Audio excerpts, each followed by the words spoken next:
Tardes, ¿cómo están? Dale, profe. ¿Qué dicen? ¿Cómo están?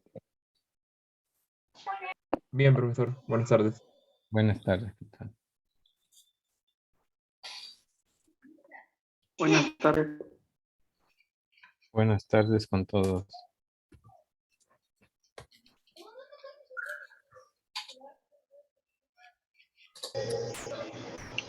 Jóvenes, buenas tardes. Mil disculpas, profesor Julio, mil disculpas.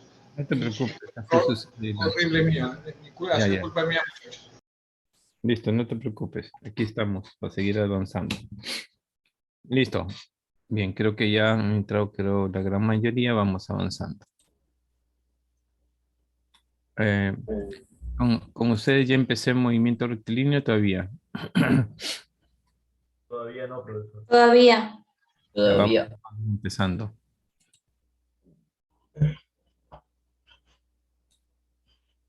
Vamos rapidito. Profesor, Sí, una pregunta. ¿En el sumatorio entra análisis dimensional? Lo de MLT. no, Ya, no. gracias. Solamente a partir de análisis vectorial en adelante, ¿no? Ya. Ujú.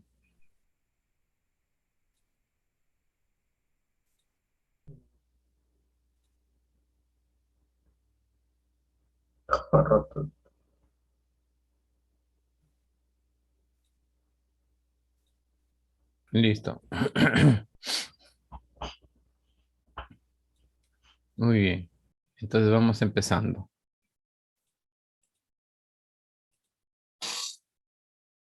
El tema 2 está relacionado con la cinemática. Bien.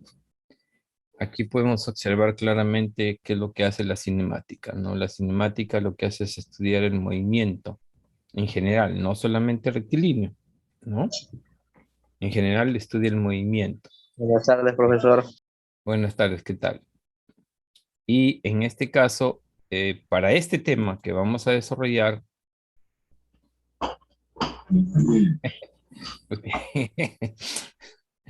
para este tema que vamos a desarrollar, bien, vamos a desarrollar el movimiento rectilíneo, ¿no? ¿Listo? Eso es lo que vamos a desarrollar en esta clase de hoy día. Bien. Entonces, movimiento rectilíneo no solamente se da cuando un cuerpo se mueve en forma horizontal, sino también se puede mover en forma vertical como ocurre acá, ¿no? Como se tiene aquí. Un momentito. Ya está, como ocurre acá, ¿no? Entonces, el movimiento rectilíneo que vamos a ver es tanto uniforme como uniformemente variado y además la caída libre, que también es un movimiento rectilíneo, ¿no? Con la diferencia que la caída libre, todos los cuerpos se entiende que se van a mover con la misma aceleración, ¿no? Y se, le- y se- y se le llama caída libre porque justamente está afectado de un campo gravitatorio. Esa es la razón por la cual toma el nombre de caída libre. Bien. Veamos entonces, acá tenemos el concepto general, que es la cinemática, ¿no? La parte de la física que estudia el movimiento de un cuerpo sin interesarle la causa que lo provoca. Eso es lo que hace, digamos, la física, la cinemática, perdón, ¿no? Ahora, bien, vamos a ver algunos conceptos asociados a la cinemática en general, no solamente al movimiento rectilíneo, sino en general, y luego ya entramos al estudio del movimiento rectilíneo uniforme, bien. A ver, jóvenes, por favor, el chat es para hacer preguntas o para hacer un comentario, bien, respecto del tema, no para tratar de insultarse, por favor, ¿ya? Porque aquí veo al menos para mí, están hablando de una cosa y después hablen como una especie de insulto, por favor, ¿ya? Bien. Exactamente, no, pero de todas maneras hay que graduar las palabritas, por favor, ¿ya? Bien. Bien, de repente ustedes tienen mucha confianza, pero para mí no es adecuado esa forma de expresarse, ¿no? Bien, muy bien, continuamos entonces. Eso es lo que va a ser la cinemática. Entonces nosotros vamos a ver Bien, vamos a ver dos conceptos. Uno de los conceptos importantísimos que debemos tener es el sistema de referencia, ¿no? Eso es muy importante, ¿no? Esto lo usamos a diario. El sistema de referencia lo usamos a diario, ¿no? A diario usamos el sistema de referencia, ¿no? Bien. Este sistema de referencia me da una orientación en donde puedo yo, digamos, de repente ubicar a un objeto, de repente estudiar el movimiento de un cuerpo, en fin, ¿no? No solamente el sistema de referencia sirve para estudiar el movimiento del cuerpo, sino sirve para estudiar todos los fenómenos físicos en general, ¿no? Y este sistema de referencia está compuesto de un observador, ¿no? Un sistema de coordenadas, ¿bien? Y por supuesto el instrumento que me mide un evento, que es el reloj, ¿no? Bueno, un reloj que en realidad puede cambiar porque no necesariamente vamos a tener el reloj que tenemos actualmente, ¿no? De repente podríamos tener un dispositivo que me permita medir el tiempo, ¿no? Así como Galilei utilizó, podríamos decir así, el reloj de arena para medir la duración de un evento. También nosotros podemos utilizar un dispositivo que nos permita medir la duración de un evento determinado, ¿no? ¿Listo? Bien, pero en general tiene que haber siempre un dispositivo para medir tiempo. ¿Listo? Ahora, este sistema de referencia, bien, se divide en dos.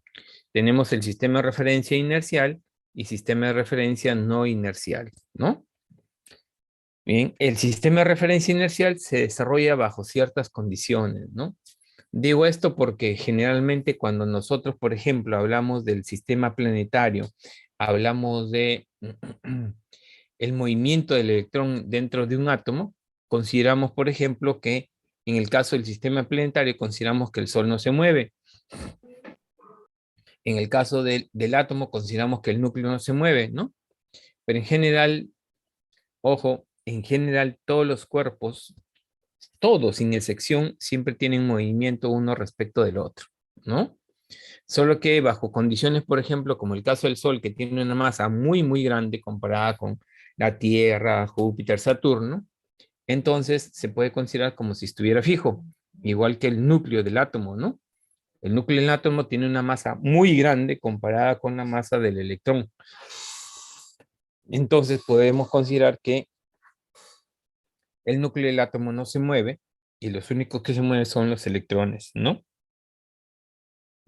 ¿Listo? Entonces, de esa manera podemos nosotros, bien, lograr entender el sistema de referencia inercial, ¿no? Que es un sistema un poco idealizado, ¿no?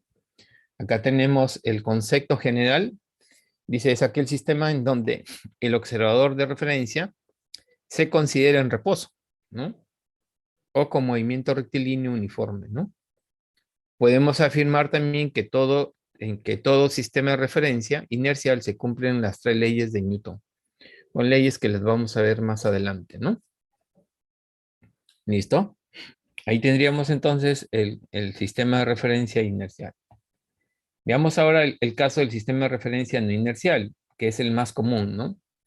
Bien, por supuesto que todos los cuerpos en general van a estar siempre en movimiento, pero en este caso el sistema de referencia inercial es aquel en el cual se adquiere una aceleración. Esa es la gran diferencia. Por eso se le dice es aquel que experimenta un movimiento acelerado, ¿no?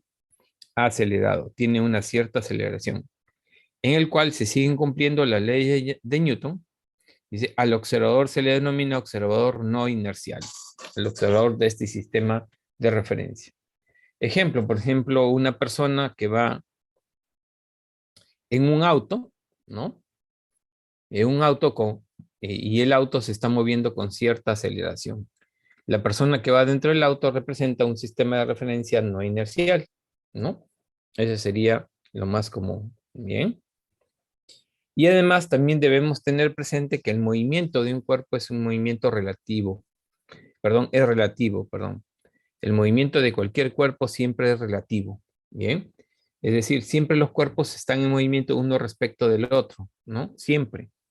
Por ejemplo, si nosotros vamos en una bicicleta, la pregunta es, Ustedes respecto de la bicicleta, ¿cómo se encontrarían? ¿En reposo o en movimiento? ¿En reposo? En reposo. En reposo, exactamente, ¿no? En cambio, si fuera de la bicicleta hay una persona que los está observando, los va a observar que se están moviendo con una cierta velocidad y de repente con una aceleración, ¿no? Bien, entonces los movimientos que se estudian en general siempre son relativos, dependen del sistema de referencia con lo cual tú lo analices, ¿no? ¿Listo? Veamos las definiciones básicas de movimiento, del movimiento en general, ¿no? Una de las definiciones básicas y que son necesarias en entenderlas y comprenderlas es lo que se llaman las posiciones, ¿no? Acá tengo, por ejemplo, un objeto respecto de ese sistema de referencia. Se entiende que aquí hay un observador con su cronómetro, ¿no? O con el medidor de tiempo para poder analizar el movimiento de este cuerpo, podríamos decir de esta partícula, ¿no? Entonces, al inicio, él está ubicado en un lugar respecto del sistema de referencia, ¿bien? Entonces, a ese lugar donde está ubicado se le asigna un vector y nos da la posición del objeto. El objeto comienza a moverse y llega a otro lugar, entonces le asignamos otro vector y le damos otra posición, ¿no? Entonces, vemos claramente que de aquí podemos observar que si sumamos R1 con el nuevo vector que estamos definiendo desde el inicio del movimiento hasta el final del movimiento del análisis que estás haciendo, bien, podemos darnos cuenta que utilizando el método del triángulo R1 más D, como está indicado acá, me da R2, ¿no? Entonces D, bien, va a ser igual a R2 menos R1, ¿no? Y esta diferencia de posiciones me da el cambio de posición que se simboliza por este triángulo. Y ese cambio de posición me define el desplazamiento, ¿no?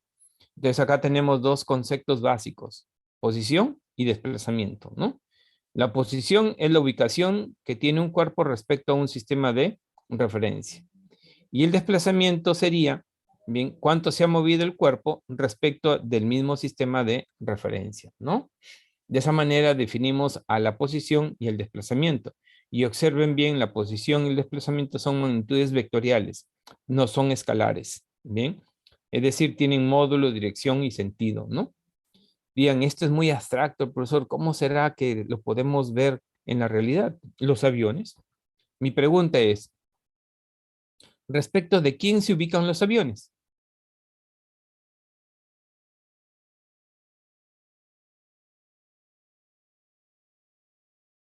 ¿Cómo, respecto de quién están ubicándose a los aviones que están volando por... Respecto está preguntando por el observador, ¿no? Exactamente, exacto, ¿no? Seríamos nosotros, quieto. Ya, pero, ¿cómo, por ejemplo, ellos para moverse, ellos tienen que ir por un lugar determinado, ¿no? Ahí arriba, ¿no? Por el Porque si no cielo. es como si fuera una Coordenadas. pista, ¿no? Como si fuera una pista, bien, podemos colisionar, ¿no? Igual ellos, ¿no? Entonces, ¿quién los orienta para decir, vea, está bien, este es tu recorrido, este es tu, digamos así, este es tu pista, en fin, ¿no? Por medio de coordenadas. Claro, la torre de control, que como dice su compañera, esta la ubica a través de coordenadas fundamentalmente geográficas, ¿no? Bien, de El punto altitud, de control sería el ¿no? sistema de referencia. ¿Cómo? El punto de control sería el sistema de referencia. Claro, por supuesto. La torre de control es el sistema de referencia, ¿no? Que tendríamos, y ese sería un sistema de referencia inercial, ¿no? Entonces, bueno, ya por mecanismos, bien, por tecnología, pues a través de sistemas ubican al objeto, porque tienen un radar, ¿no? Entonces envían la señal, recepcionan la señal y saben en dónde está ubicado, ¿no? Con sus respectivas coordenadas, ¿no? ¿Listo? Entonces, ahí tenemos un ejemplo claro de lo que se puede observar a diario, ¿no? Bien. Entonces, ahí tendríamos nosotros que los aviones se están ubicando en diferente posición y a medida que van avanzando, se van moviendo, ¿no? Y van desarrollando una forma geométrica. No solo los aviones, no solamente los aviones, sino cualquier objeto en general, ¿no?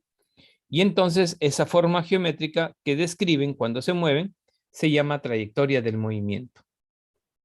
Por esa razón, si la trayectoria es recta, hablamos de movimiento rectilíneo. Si la trayectoria es circular, hablamos del movimiento circular. Si la trayectoria es parábola, hablamos del movimiento parabólico. En fin. ¿Listo? Podemos nosotros, en este caso,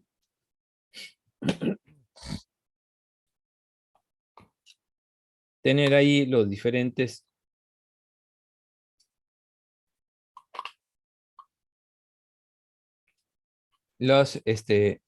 las formas diferentes que puede tomar la trayectoria de un cuerpo, ¿no?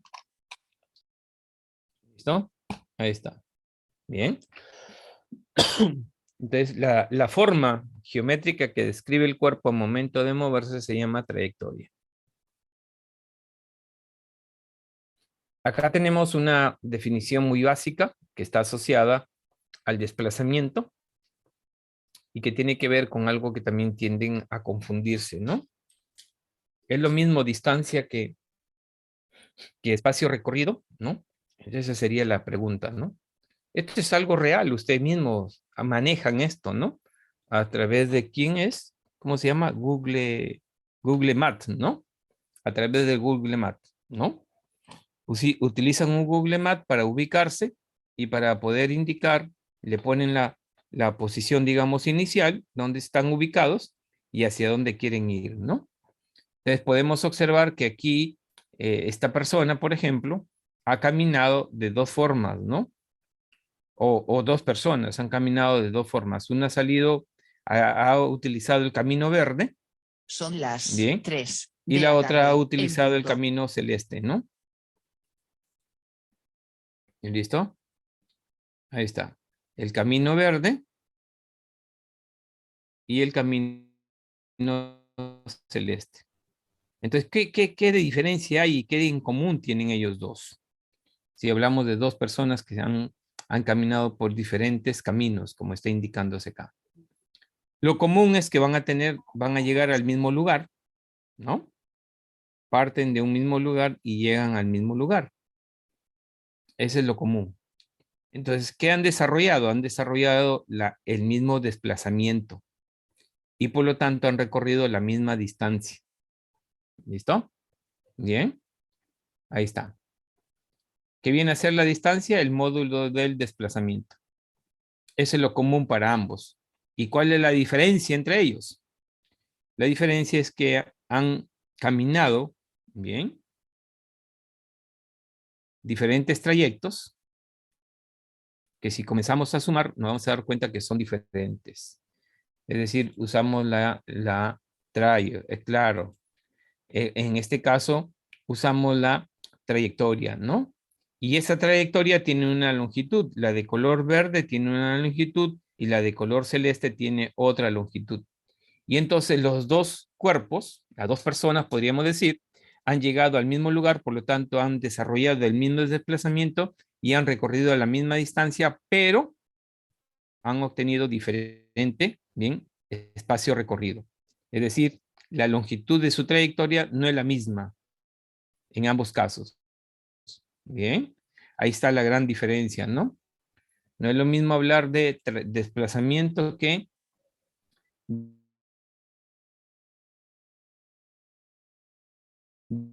de espacio recorrido. Ahí está, para que se observe y hasta acá. Esta porción de forma geométrica tiene una longitud y por lo tanto esa longitud está representando el espacio recorrido, ¿no? Toda esta longitud de aquí está expresando el espacio recorrido del cuerpo. Entonces, ¿alguna vez podrá coincidir de ese espacio recorrido con la distancia? Sí. Bien, sí puede ser posible. Sí puede ser posible, ¿no? Por ejemplo, aquí, este sería el espacio recorrido y este de aquí sería su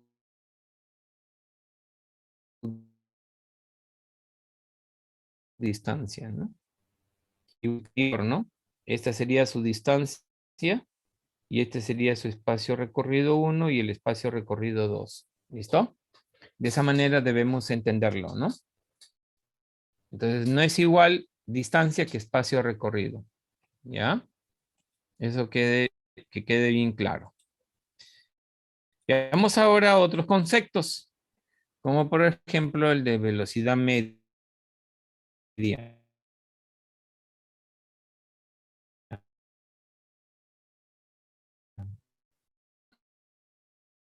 ¿No? Ambos son, en este caso,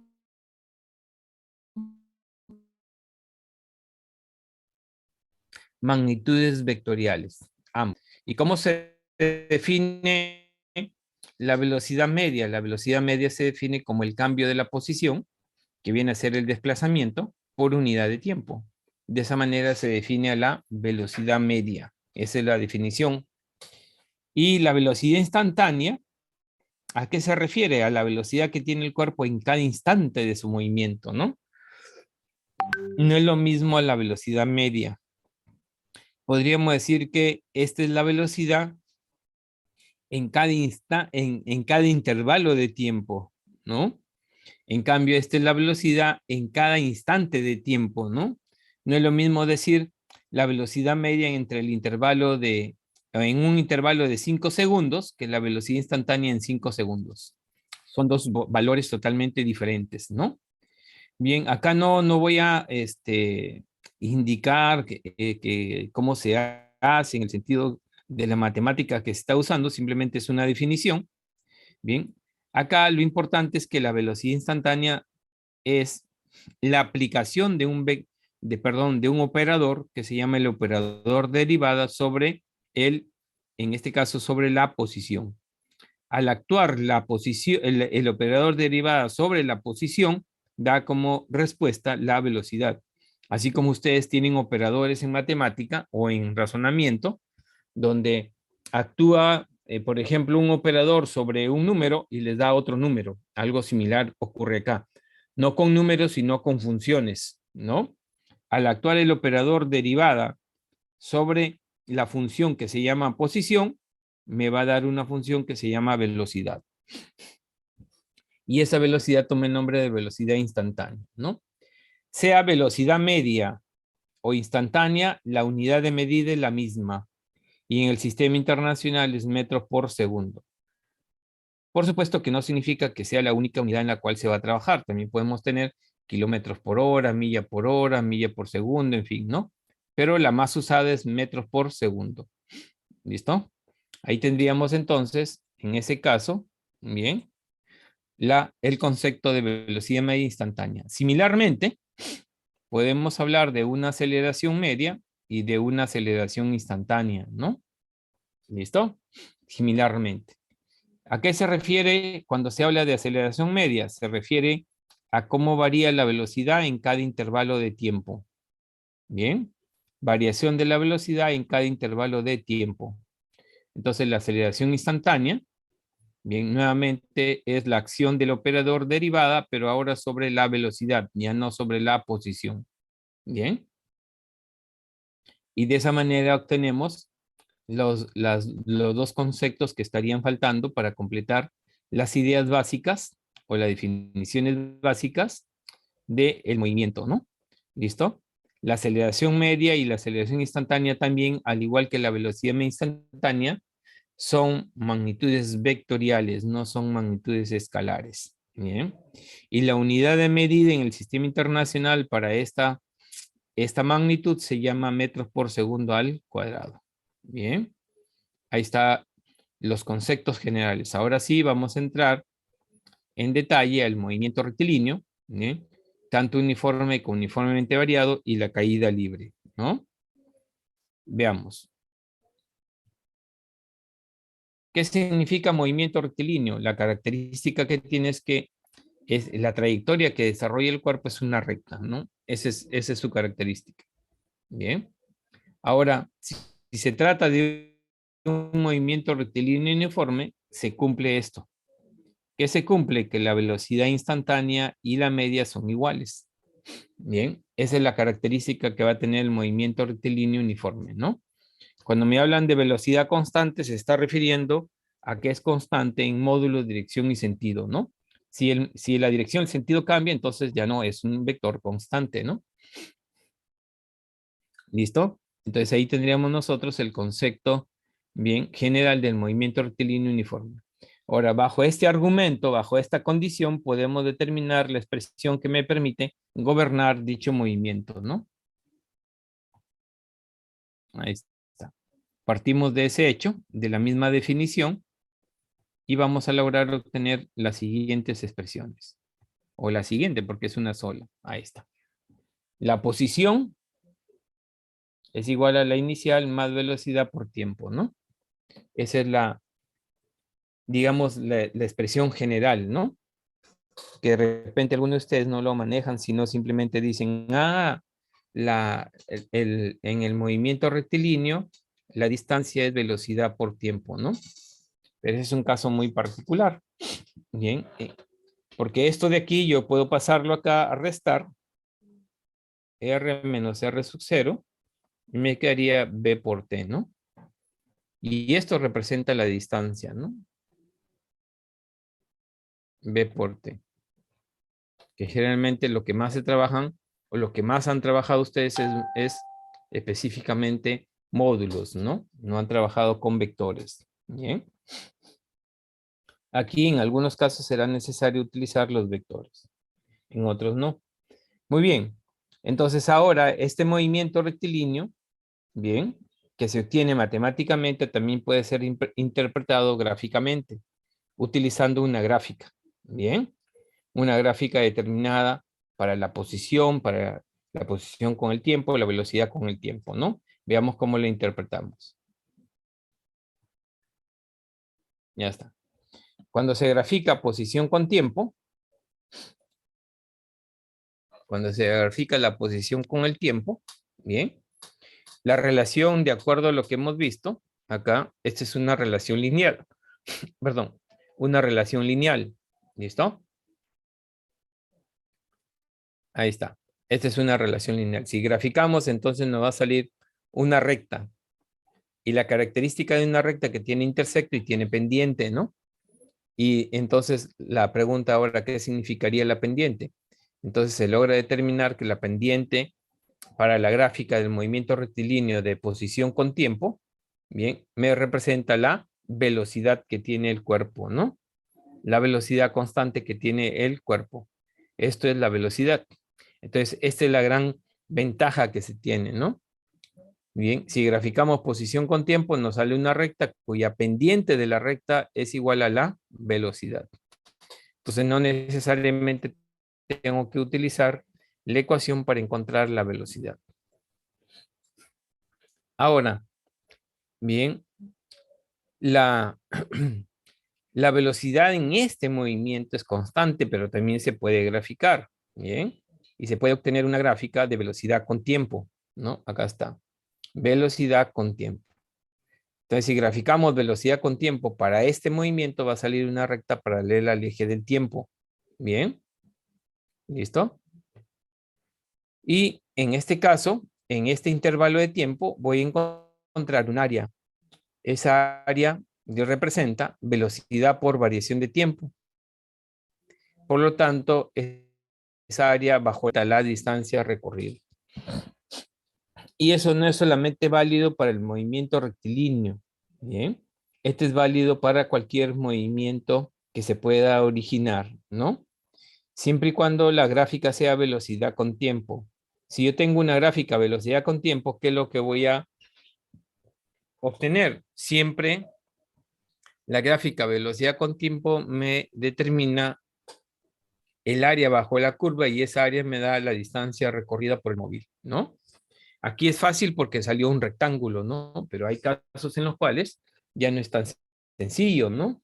De acuerdo al movimiento que se desarrolle, ¿no? Por ejemplo, ¿qué ocurriría si yo grafico, ¿no? Velocidad con tiempo y da la casualidad, por ejemplo, que me sale una curva. Wow, ¿qué pasó? La gráfica velocidad con tiempo, ¿no? Ahora yo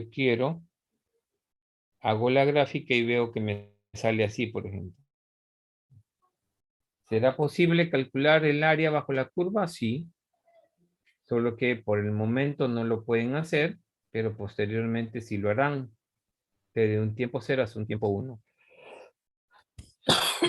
Perdón. Entonces, toda esta área, ¿qué representa? Toda esta área. Toda esa área, que ya no tiene una forma fácil, es igual a la distancia recorrida por el móvil en el intervalo de tiempo de T0 a T1. ¿Cómo se calcula? Ya, ese es otro cantar. ¿Listo? Esto se calcula utilizando ya otros métodos matemáticos, ¿no? Como el caso que se le conoce como integrales, ¿no? Bien, pero en general, para el caso de ustedes, bien, no les van a dar que calculen con integrales, sino les van a dar fundamentalmente, exactamente, ¿no? Tiznado, integrales. Les van a dar para que calculen con figuras geométricas que ustedes conocen, por supuesto, ¿no? Por ejemplo, rectángulos, trapecios, semicircunferencias, en fin, ¿no? ¿Listo? Triángulos, en fin, dependiendo qué es lo que salga, ¿no? Pero figuras que ustedes pueden calcular su área con mucha facilidad, ¿no? ¿Listo? Bien, entonces ahí tendríamos el movimiento rectilíneo uniforme, ¿no? Y la interpretación que se hace en forma gráfica. Veamos ahora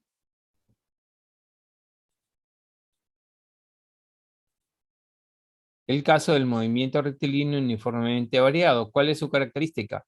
Que en este caso el movimiento, su aceleración es constante, por lo tanto, la aceleración media y la instantánea son iguales, y entonces tendríamos esta expresión, ¿no?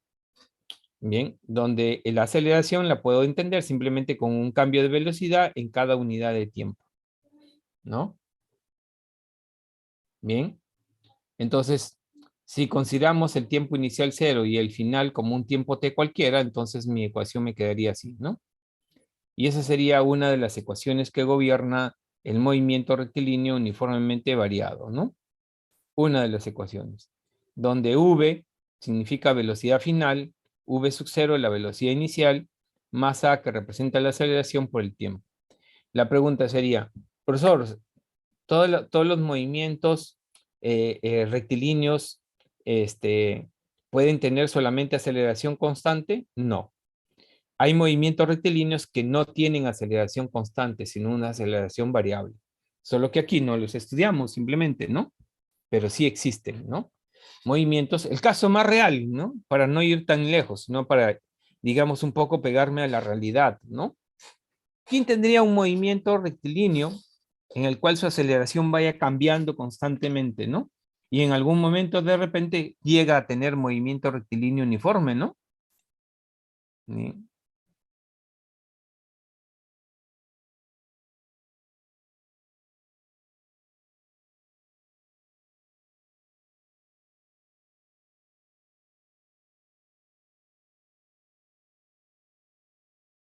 ¿Listo?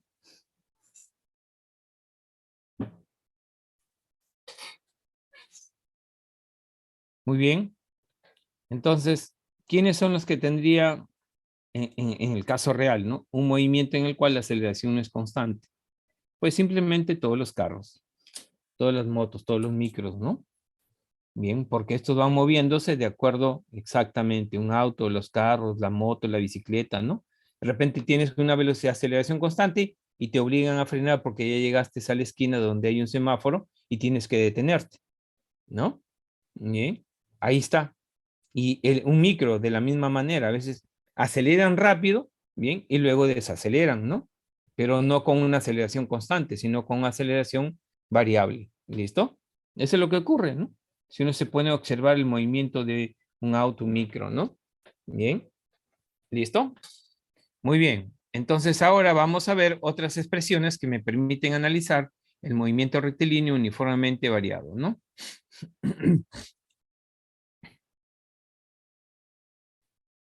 Tenemos, por ejemplo, como la aceleración es constante, podemos hablar de una velocidad media. La velocidad media aquí no es igual a la instantánea, ¿no? Son totalmente diferentes. Entonces podemos decir que la velocidad media es la semisuma de la velocidad final más la velocidad inicial, ¿no? Todo eso sobre 2, ¿no? De esa manera podemos hablar del movimiento rectilíneo uniformemente variado con aceleración constante, ¿no? Bien, ahora su desplazamiento sería esa velocidad media por el tiempo, ¿no? Ahí está.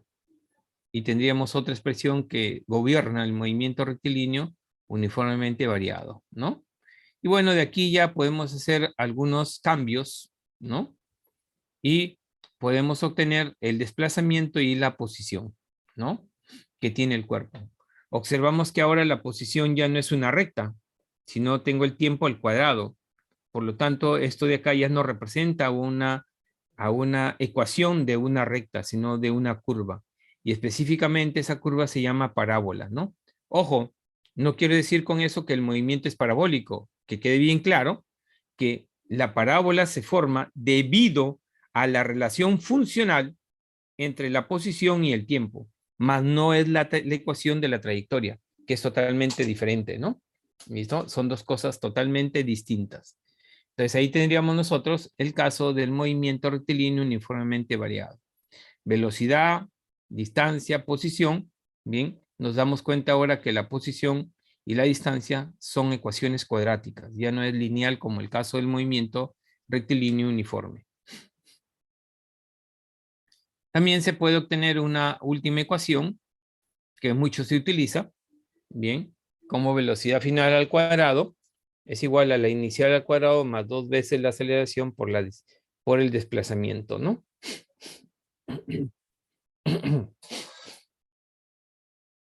Ahora veamos la parte de análisis, en este caso, gráfico.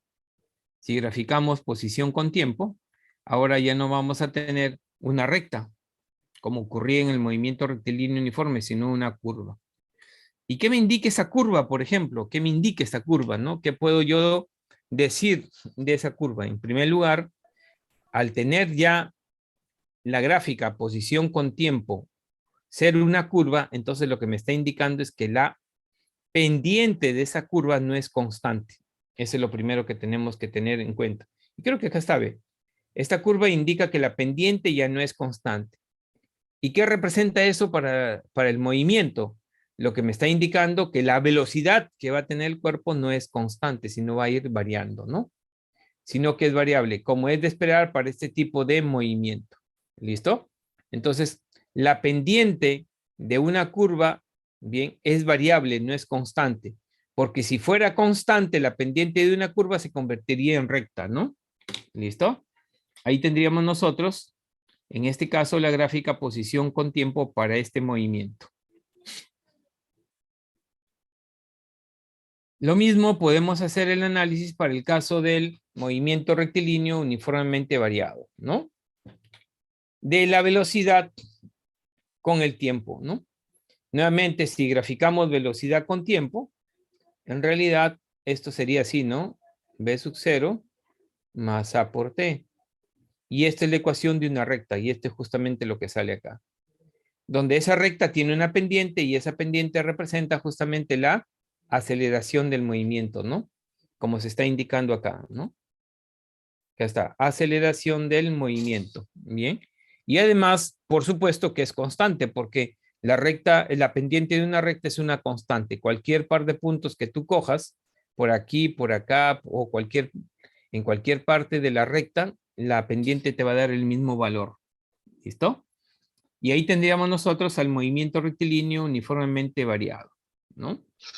Entonces, para ir terminando, veamos el famoso movimiento denominado caída libre, ¿no? ¿Qué viene a ser la caída libre? La caída libre es el movimiento que adquiere un cuerpo cuando está afectado del campo gravitatorio, como el caso de del famoso cuerpo que cae o que soltaba, en este caso, Galileo, de la torre de Pisa, ¿no? La torre inclinada de Pisa que está en Europa, ¿no? ¿Listo? Entonces se logra determinar, bien, que a medida que el cuerpo baja, va adquiriendo una aceleración. ¿Y esto por qué? Porque está afectado este cuerpo del campo gravitatorio, que es la famosa gravedad, que ese campo se ha convertido en una aceleración. Por lo tanto, en realidad la caída libre viene a ser un movimiento rectilíneo uniformemente variado, donde en este caso específico todos los cuerpos caen con la misma aceleración. Por eso, si ustedes se dan cuenta, lo único que se ha hecho es reemplazar el valor de G, bien, en cada una de las expresiones que tenemos, ¿no? Del movimiento rectilíneo uniformemente variado, considerando el signo negativo porque es un vector hacia abajo, ¿ya? Es un vector hacia abajo. Esta es la velocidad final, esta es su posición final, y esta es la velocidad final al cuadrado, que es igual a la velocidad inicial al cuadrado menos 2 veces g por el cambio de posición. Bien. Y bueno, aquí el valor de la gravedad aproximadamente, que no es exactamente una constante por si acaso, bien, pero trabajamos así, es 9,81 metros por segundo al cuadrado. Y esto es en el sistema internacional, y en el sistema inglés se utiliza el valor de 32,2 pies, FT significa foot pie, por segundo al cuadrado, ¿no? Pero en la práctica, generalmente utilizamos el valor de 10, ¿no? Metro por segundo al cuadrado. Bien. Ahora, ¿qué diferencia hay de la caída libre con el movimiento rectilíneo uniforme? La diferencia es que aparecen otros conceptos como el caso de tiempo de vuelo, ¿no? Aparece el concepto de tiempo de vuelo, el tiempo que emplea el cuerpo en subir y bajar, y altura máxima, lo que no tenemos en movimiento rectilíneo uniformemente variado, ¿no? Ahí no tenemos altura máxima ni tiempo de vuelo, ¿no? Y ese tiempo de vuelo depende de la velocidad con que se lance el cuerpo, ¿no? Bien, y la altura máxima también depende de la velocidad con que se está lanzando el cuerpo. Bien, entonces ahí tendríamos nosotros el caso del movimiento A. ¿Qué viene a ser Y? Y viene a ser la posición que tiene el cuerpo en cualquier instante, ¿no? Respecto, por ejemplo, de la superficie, ¿no? Por ejemplo, el cuerpo está aquí, este sería un Y. El cuerpo está acá, sería otro Y, equivalente a una altura. Y este, por ejemplo, está acá, otro y así sucesivamente, ¿no? Sí, ¿quién es? Es que no lo estoy mirando. Ajá. Generalmente sí, el valor de 10 para la gravedad. Generalmente se utiliza ese valor. ¿Está levantando la mano? A ver, no veo acá ninguna mano. Ya no, ya me respondió. Ah, ya, ok. Es que a veces cuando estoy así en esta presentación no los puedo observar a todos. Disculpen, ¿ya? Muy bien, entonces de esa manera tendríamos nosotros la diferencia con el movimiento rectilíneo uniformemente variado común, ¿no? Tiempo de vuelo, la altura máxima, en fin, ¿listo? Muy bien, entonces ahí tendríamos nosotros el movimiento rectilíneo, ¿no? Ahora sí vamos a ver en el tiempo que nos queda unos problemas relacionados con el movimiento rectilíneo, ¿no? Déjeme dejar de presentar para poder ir a trabajar con...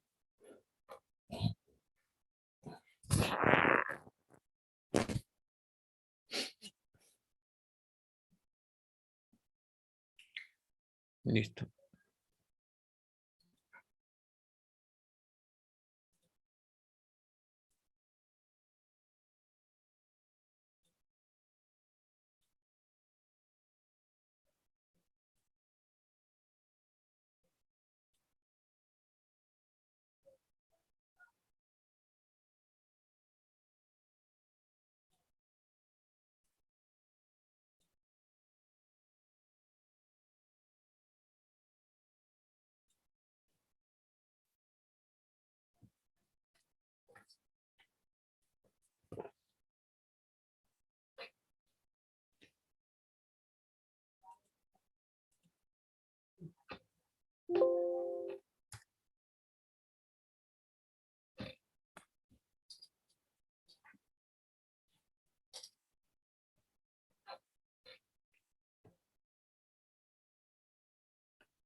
Listo, ahora sí. ¿Pueden observar la pizarra?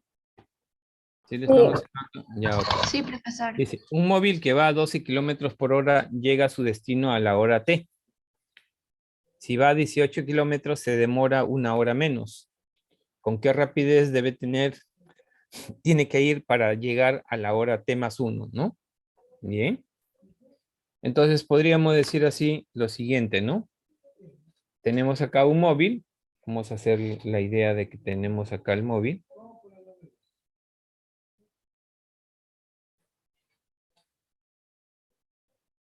Ahí está.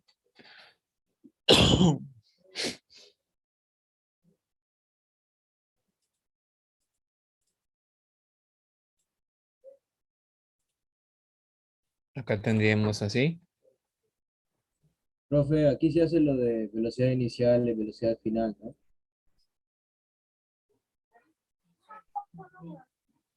Ujú. Ya. Profe, Sí, escucho. aquí se hace lo de velocidad inicial, velocidad final, ¿no? No tanto, ¿ah? Te diré. Porque aquí tú prácticamente, ¿qué te dice? Que el cuerpo está recorriendo prácticamente la misma distancia, ¿no? ¿Ya? Lo que cambia es que tiene la misma distancia, pero va moviéndose a diferente velocidad para poder llegar al otro lado, ¿no? Es como si aquí fuera, esto sería la posición A, y ahora podemos decir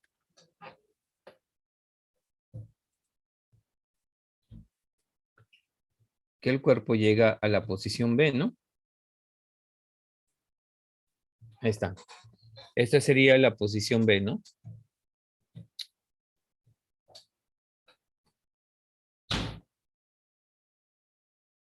¿Listo?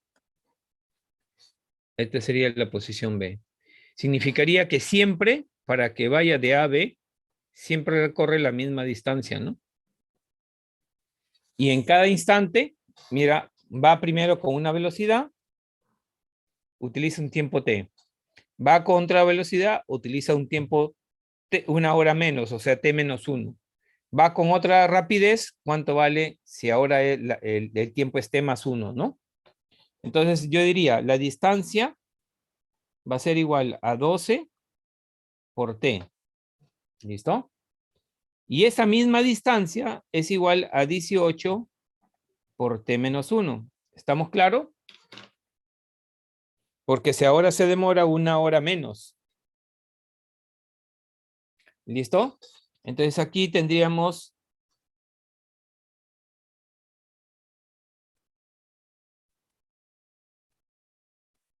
¿listo? Entonces ahora, bien, la distancia va a ser la misma y esta misma sería la velocidad con que se mueve, pero T más 1, ¿no? Entonces para eso necesito calcular cuánto es ese tiempo, ¿no? Y eso lo obtenemos de acá, de esta primera ecuación. 12T va a ser igual a 18 por T menos 1. Acá simplificamos. Tercia tenemos acá 4, tercia 6. Mitad 2, mitad 3. Entonces 2T va a ser igual a 3T menos 3. Por lo tanto, T vale 1/3, ¿no? Se entiende que es de hora, ¿no? 1/3. La respuesta total sale 9, sí, así es. ¿Listo? Entonces ahora sí ya puedo calcular la nueva velocidad, ¿no? El T vale 1/3, entonces diríamos 12T va a ser igual a V por T más 1. Bien, reemplazamos 12 por 1/3 va a ser igual a B por 1/3 más 1. Bien. Entonces acá tendríamos 3 más 1 serían 4. Bien. Sería 4/3. Y acá tendríamos, va, 12, B vale, a ver, 2, 3, Ah, no, t vale 3. ¿Qué estoy T haciendo? vale 3, profesor, Sí, sí, no sí, es sí, sí, sí. un tercio. Sí, profesor, vale Sí, sí, 3, le sí. iba a preguntar Sí, por sí, qué sí. salía un tercio. Sí, sí, por eso medio raro me salió. Ya. 3, tienen razón. Vale 3. Acá sería simplemente 3, ¿no? Así. Y acá 3 más 4. Entonces ahora sí la velocidad saldría 9, ¿no? ¿Qué kilómetros por hora? Ahí tendríamos entonces la velocidad. Y la respuesta al problema número 1.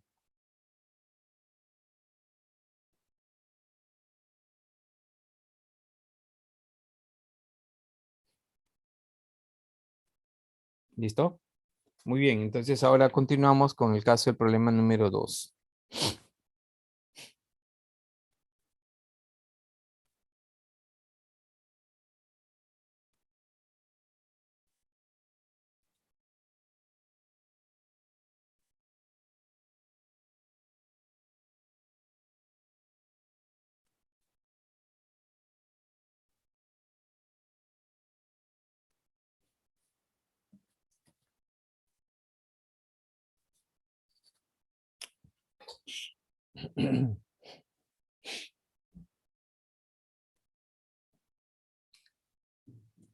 Listo, tenemos ahí el problema número 2. Dice, una persona que se encuentra delante de una pared hace un disparo y luego de 2 segundos se escucha el impacto. Pero si hubiera estado 102 metros más adelante, ¿después de qué tiempo escucharía el impacto? Me dan la rapidez de la bala y la del sonido. Entonces se entiende que cuando dispara, la bala sale con una velocidad y llega en un tiempo t a una pared, ¿no? Entonces tendríamos acá, vamos a hacer el pequeño dibujo. Esta sería la pared.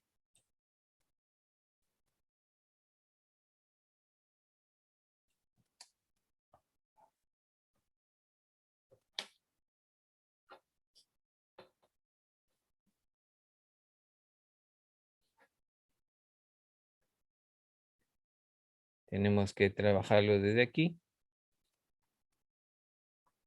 Se entiende que aquí está la persona y va a disparar la bala, ¿no? Bueno, no hay una figurita que represente una bala, más o menos. Bueno, vamos a indicar que esa es la bala, ¿ya? Listo. Entonces, al disparar la bala, lo va a hacer con una cierta velocidad, ¿no? Según el problema, la velocidad de la bala es 85 metros por segundo. Bien, ¿listo? Y esta es la distancia que va a existir entre la pared y la persona, ¿no? Que está disparando. Esto se entiende que es la pared. Ahora, dice que para eso, cuando llega la bala acá, bien, y impacta y escucha después de 2 segundos, o sea, el tiempo de ida de la bala, más el tiempo de movimiento del sonido, me da 2 segundos, ¿no? Para este caso, ¿no? Bien. ¿Listo? Entonces diríamos nosotros acá.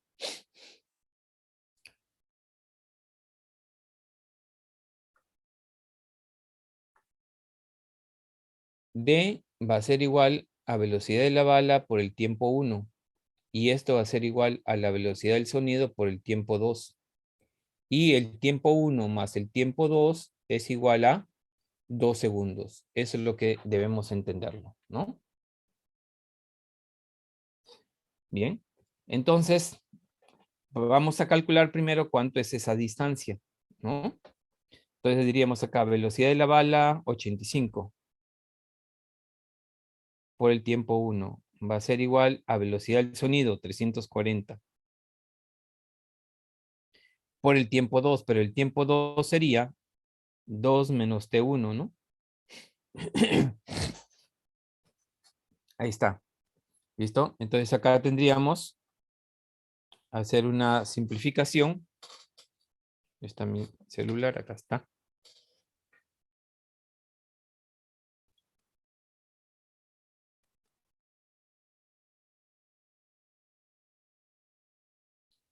Acá me da 17. Y acá tendríamos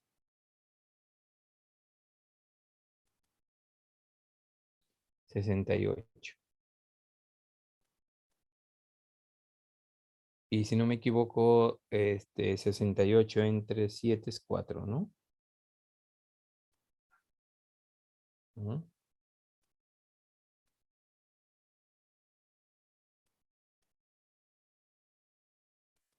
Ah, no. Bueno, quedaría ahí, ¿no? 17 T1 va a ser igual a 68 por 2 menos T1, ¿no? Acá tendríamos 17 más 68. Tenemos acá 85. T1 es igual a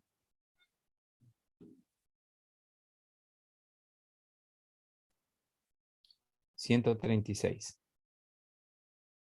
Por lo tanto, el T1 sería 136 sobre 85. ¿No? Que no tiene un valor, digamos, exacto, ¿no? Me parece. 1,6. 1,6 segundos. Por lo tanto, el tiempo 2 sería 0,4 segundos. ¿Ya? Listo. Bien. Hasta ahí solamente hemos calculado los tiempos y ahora voy a calcular la distancia para poder ubicar ahora la bala a 102 más adelante, ¿no? Bien. Entonces la distancia sería la velocidad de la bala, 85 por el tiempo 1, que es 1,6. Entonces la distancia sería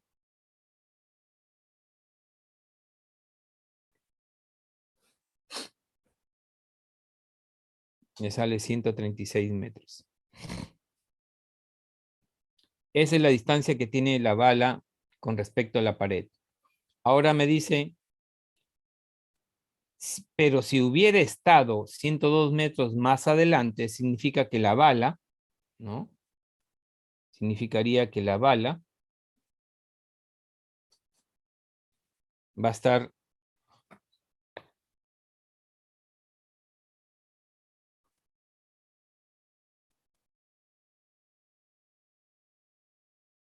ahí, por ejemplo, ¿no? Entonces, según la información,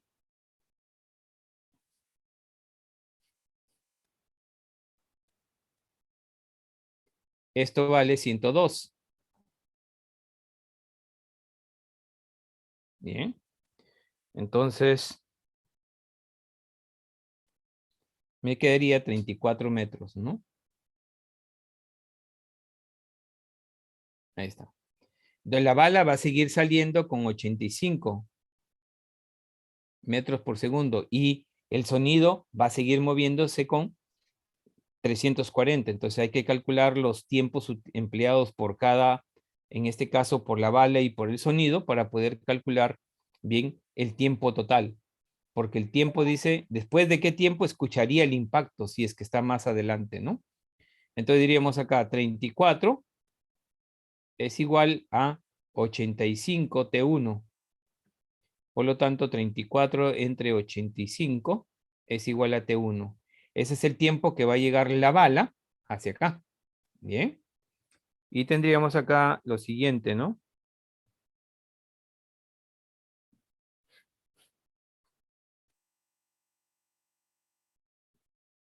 0,4. El tiempo 1 es 0,4 segundos.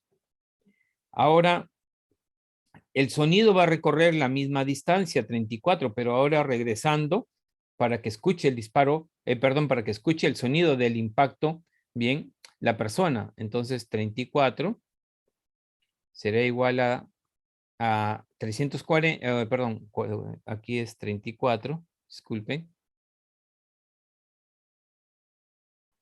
Va a ser igual a 340 por T2, ¿no? Por lo tanto, T2 valdría 0,1 segundos, ¿no? Entonces, ahora sí, ¿cuánto es el tiempo que va a emplear? El tiempo sería nuevamente el otro tiempo T1 más el tiempo T2 y esto es simplemente 0,5 segundos. Y esa sería la respuesta del problema, ¿no?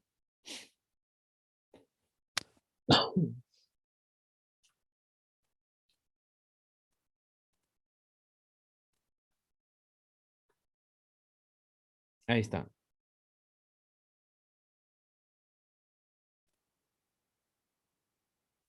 Ahí tendríamos entonces la solución del problema número 2. Listo, veamos entonces ahora el siguiente problema, ¿no? El 3.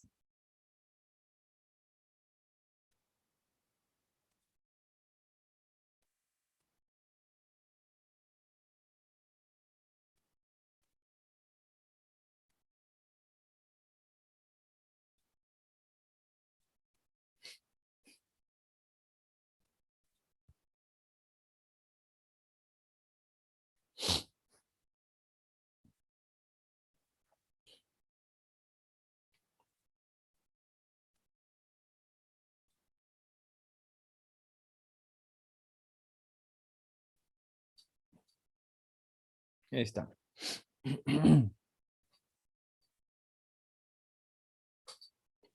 Entonces, más o menos para tener la idea del problema, ¿no?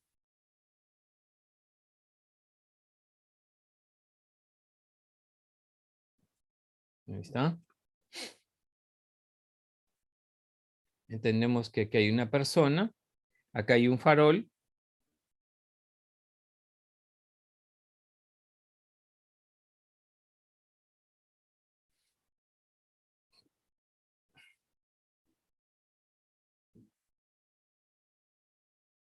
Que está suspendido. Oh.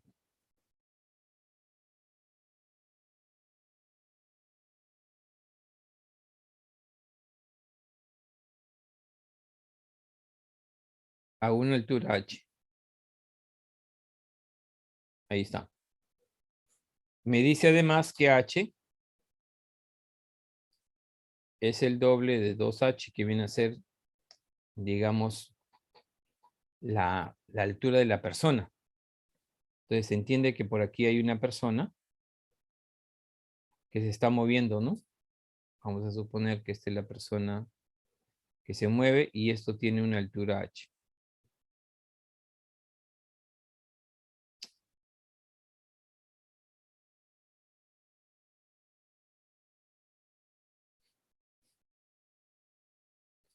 Una altura h minúscula, ¿no? Ya está. Entonces acá le está dando la luz, ¿no? Este es un foco, ¿no? Un farol, dice, está emitiendo la luz.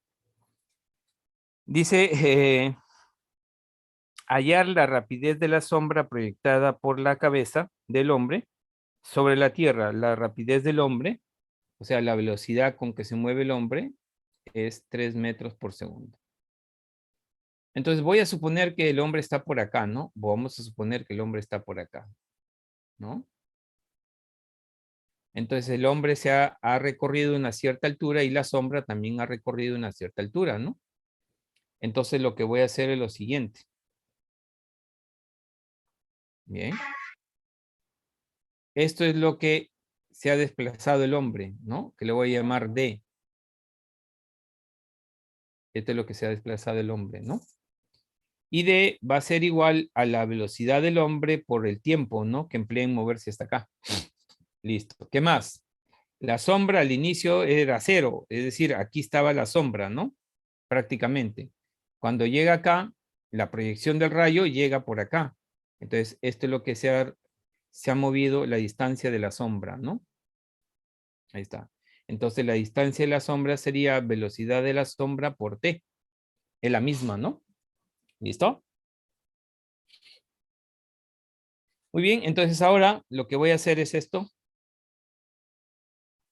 Voy a hacer semejanza de triángulos. Bien. Voy a trabajar con el triángulo mayor. Y voy a trabajar con el triángulo menor. Ahí está. Diría, esta altura es a la de acá, como esta distancia es a la de acá. A la de acá, perdón, ¿no? Toda esta altura, perdón, toda esta altura es a esta distancia, como esta altura es a esta distancia. Y esta distancia de acá sería D menos DS menos D, ¿no? Distancia de la sombra menos la distancia recorrida por el hombre, ¿no? Entonces diríamos acá, H es, ¿no? ADS, como H minúscula es la altura del hombre, ADS menos D. Ahí está. Además, H mayúscula dice que es 2H minúscula. Entonces tenemos acá 2H sobre la distancia de la sombra, que sería velocidad de la sombra.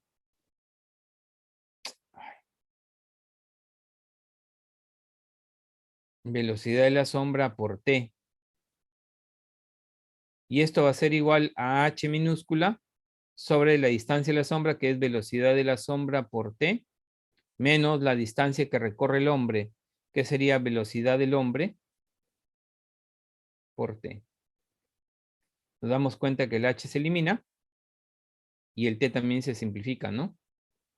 Y me quedaría 2 sobre la velocidad de la sombra, va a ser igual a 1 sobre la velocidad de la sombra, menos la velocidad del hombre, que vale 3. Ya está. Entonces, 2 veces la velocidad de la sombra menos 6 es igual a la velocidad de la sombra. Bien. Por lo tanto, la velocidad de la sombra valdría 6 metros por segundo, porque la velocidad del hombre también está en metros por segundo. ¿Listo? Ahí tendríamos entonces la respuesta del problema, ¿no?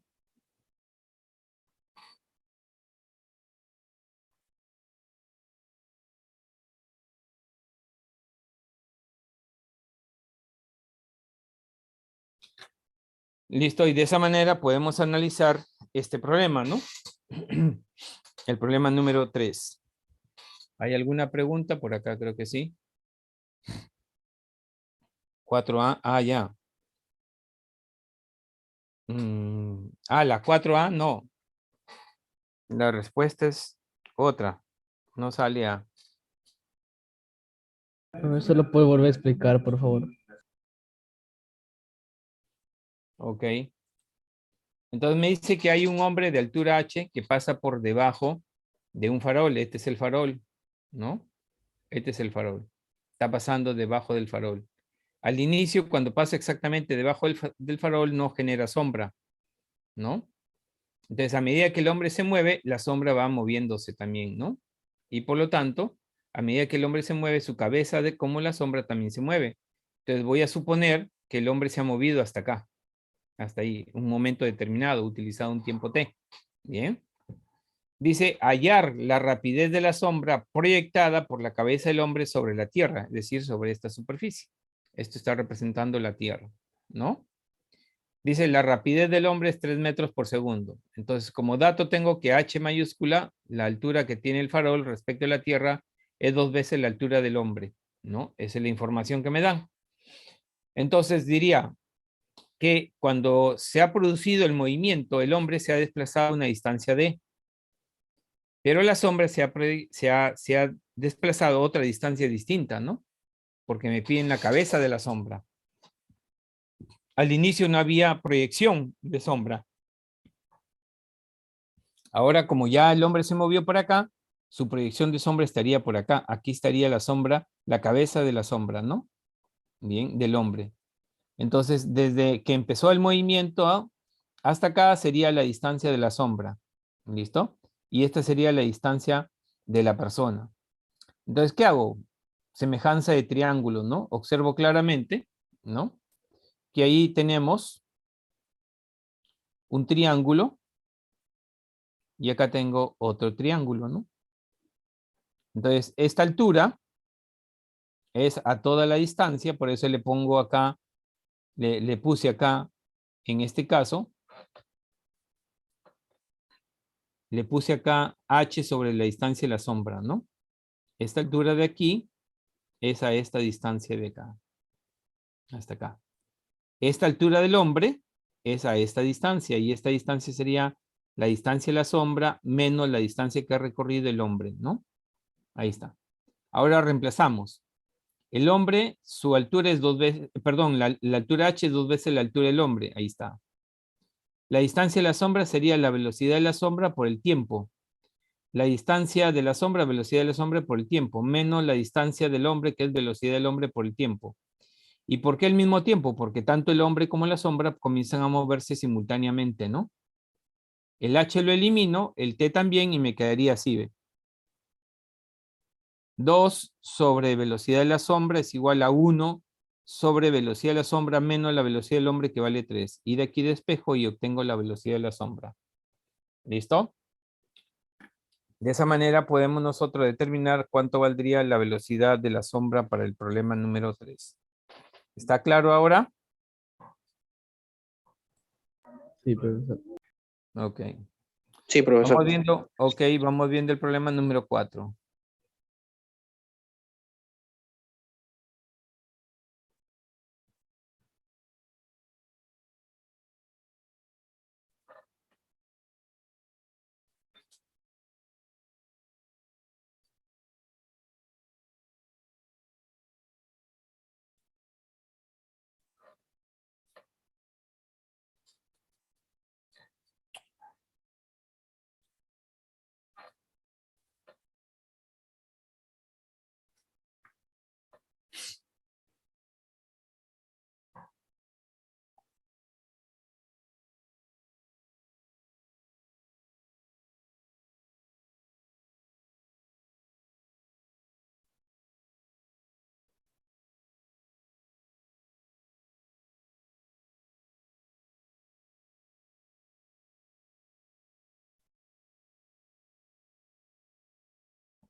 Dice, de los extremos de una piscina de longitud 60 metros partieron simultáneamente 2 nadadores.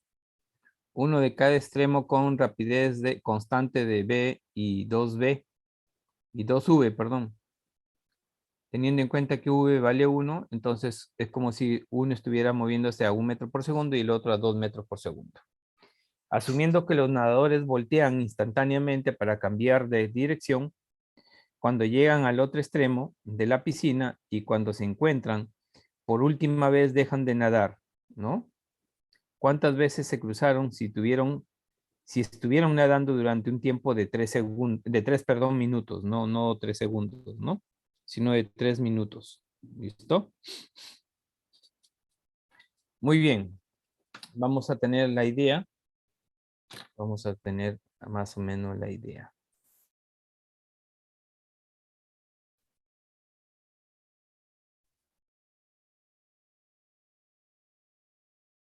Más o menos aquí.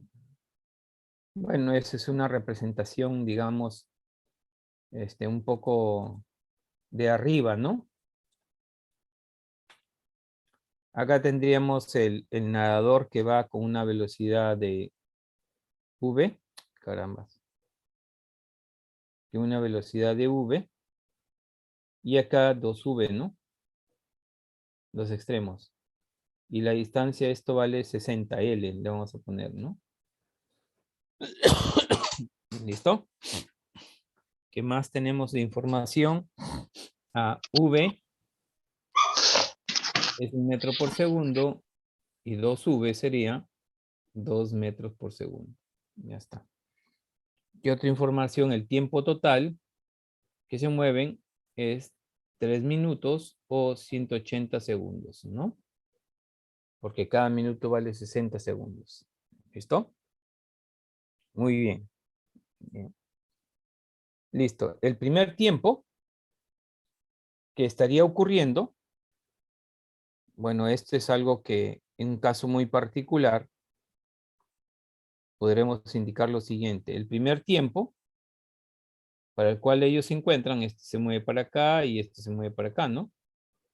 Entonces al final es L sobre la suma de las velocidades, ¿no? V más 2V. Ese es el primer tiempo. ¿Listo? Luego el segundo tiempo ya no estarían recorriendo L, ¿no? Porque este Este de aquí va para acá y este regresa, entonces el recorrido es 2L, ¿no? 5E. Ah, la 5E sí, pero la 4 no es. Ah. Un ratito, por favor.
Listo, entonces ahora, este es en el primer tiempo, pero en el segundo tiempo este va y viene, igual que el de acá, ¿no? Va y viene, entonces el recorrido ya no sería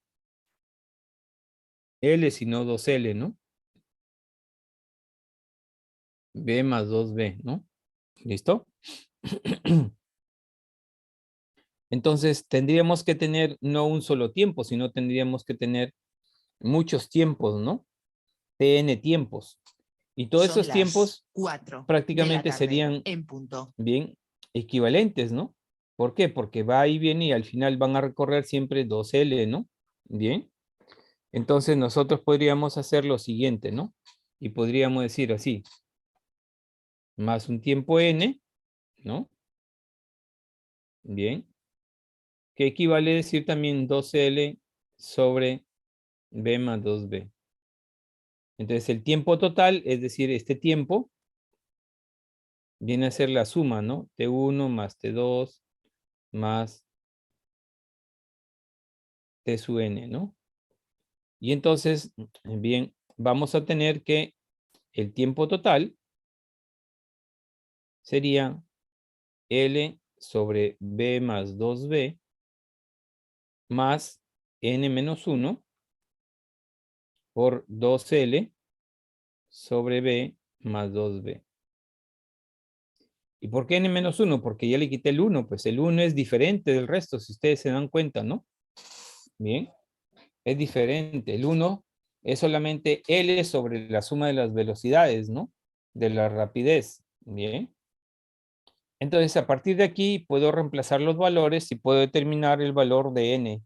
N me representaría el número de veces que se han cruzado, ¿no? Bien. Después de 3 minutos, o sea, este tiempo total vale 3 minutos, que es 180 segundos, ¿no?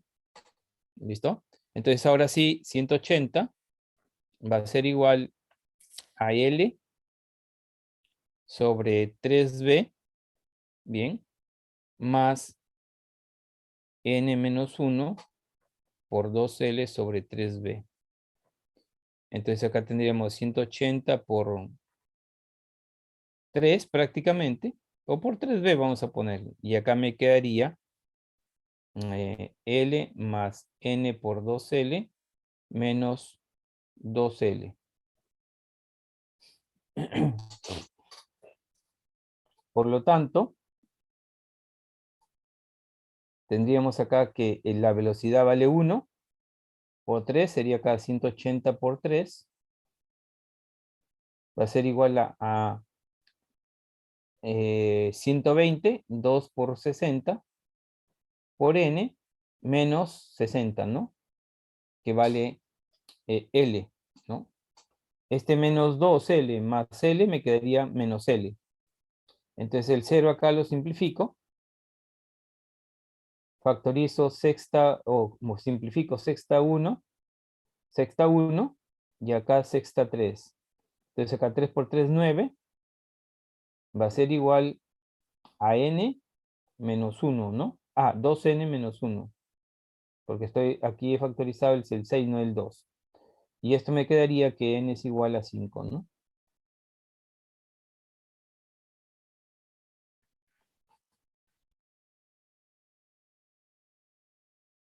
Y esa sería la respuesta del problema, ¿no? Ahí tendríamos entonces la respuesta del problema número 4. Bien. Veamos ahora el problema número, perdón, 5.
Ahí tenemos el problema número 5. Dice, el ciclista ingresa a una pendiente con una rapidez constante de 10 metros por segundo, es decir, su velocidad inicial, podríamos decir así, su velocidad inicial es 10, adquiriendo una aceleración de 0,4 metros por segundo al cuadrado. Si la longitud de la pendiente, la distancia es 1 kilómetro, me piden qué tiempo demorará en recorrer la pendiente, ¿no? Me dan toda la información, entonces lo único que hago es reemplazar los valores en la ecuación general, ¿no? La distancia sería velocidad inicial por tiempo más 1/2 aceleración por tiempo al cuadrado, ¿no? Ahí está. La distancia es 1 kilómetro, acá sería 1000. Va a ser igual a 10 veces el tiempo más 1/2 de 0,4 por t al cuadrado. Y bueno, de acá sería 1000 igual a 10t más 0,2 t cuadrado. Bien. Y bueno, reemplazando y ejecutando esta operación, porque al final me quedaría así 0,2 t cuadrado más 10t menos 1000 es igual a 0. Y entonces aquí la ecuación me quedaría que el tiempo vale 50 segundos. Ya es cuestión de cálculo más numérico, ¿no? Lo importante es cómo se plantea. Ahí tendríamos el caso del problema número 5.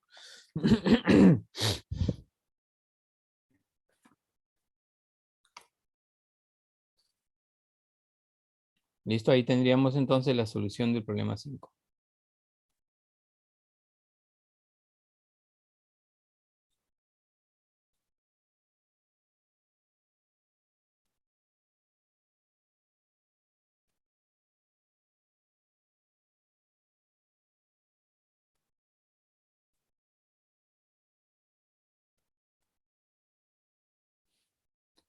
Veamos ahora el problema número 6.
Dice, el móvil partiendo del reposo se acerca a la pared con una aceleración tanto, ¿no?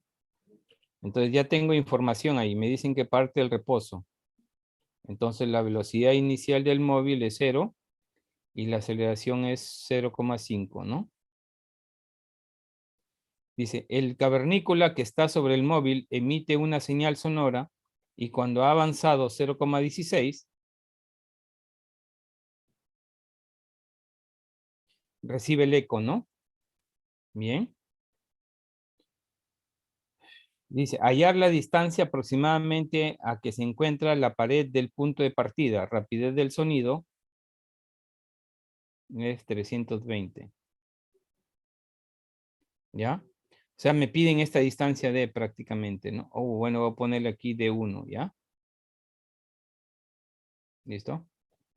Entonces se entiende que cuando emite el sonido, este vehículo, este móvil está en movimiento. Por lo tanto, vamos a considerar que llegó hasta acá y ahí reseccionó el sonido, ¿no?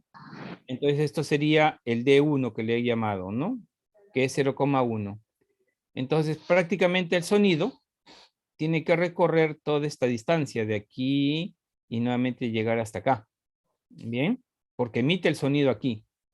Bien, y D1 se puede calcular, o ya está calculado, ya me dan el valor de D1, ¿no? Bien, lo que puedo calcular en D1 es el tiempo que emplea, bien, en recorrer el móvil esa distancia, y ese mismo tiempo es el tiempo que emplea el vehículo, ¿no? En este caso, perdón, el sonido en ir y venir, ¿no? Entonces, podríamos decir así, D1 es igual a 1/2 de aceleración por tiempo al cuadrado. ¿Listo? 0,16 va a ser igual a 1/2 de 0,5 por el tiempo al cuadrado. Entonces de aquí se determina que el tiempo vale 0,8. ¿8 qué? Segundos. ¿No? ¿Listo? Entonces esto es 0,8 segundos, es el tiempo que emplea, en este caso el cuerpo, en ir y venir, ¿no? El cuerpo, que diré, el sonido en ir y venir. Entonces yo diría, D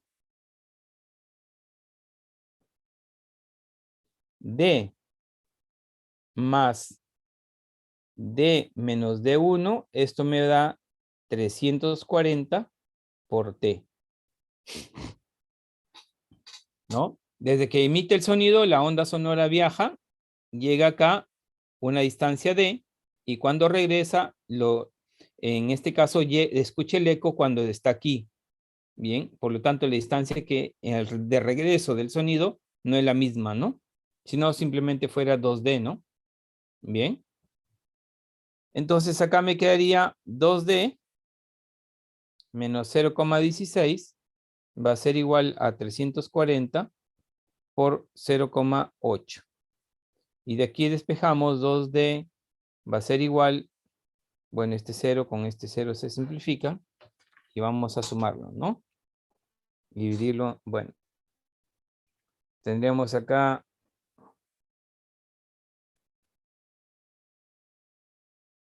34 por 8 más 0,16. Y esto me saldría 272,16. Lo que la distancia sería 136,08 metros. Esa sería la respuesta, ¿no? Y como me dicen hallar la distancia aproximadamente, entonces considero 136 nada más. Como respuesta, ¿no?